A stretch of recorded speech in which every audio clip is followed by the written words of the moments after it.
So here we have an excellent resume by my dear friend and colleague, Jason Bronkar. Mr. Bronkar was nice enough to post his actual resume from when he was doing some interviews in the last decade. And as you can see here, it's pretty well done and professional looking. If I could add a couple of things here in terms of commentary, I would love to see each of you organize your contact information at the top in a similar fashion. This is very well laid out. So in terms of the objective, if you are trying to get into the education field, this is a great way to handle it. It says to obtain a teaching position in English literature or second language English instruction at the secondary level. As you know, Mr. Bronkar is fluent in Spanish.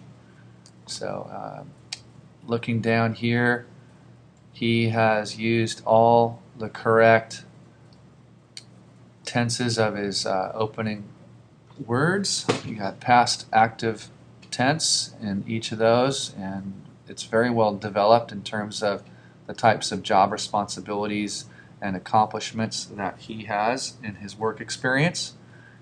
Looking down the page, he even mentions that he coached freshman baseball, how he organized practices and maintained the field, etc. So moving along here down the page, you can see he also has a second page. Let's go back to the bottom part of this one though. We've got his other job at Costa Mesa High School in the past. He lists that, and notice the indentation is all lined up and the bullet points are lined up. He has 0 spelling mistakes that I could find, and I looked very carefully. So on to page 2, he actually has a 2-page resume. You're looking here, it says that he coached baseball. He was a student teacher for those particular dates, and he also did some tutoring in Spain. And then looking at some of the other items here, he was an excellent waiter and lead food server at Marie Callender's, as well as an Allstate insurance agent for a little while. And then he lists his education. So he chose to list his education at the tail end of his resume. This is totally up to you, but some people like to put that at the top and highlight that. So maybe you would want to do the same.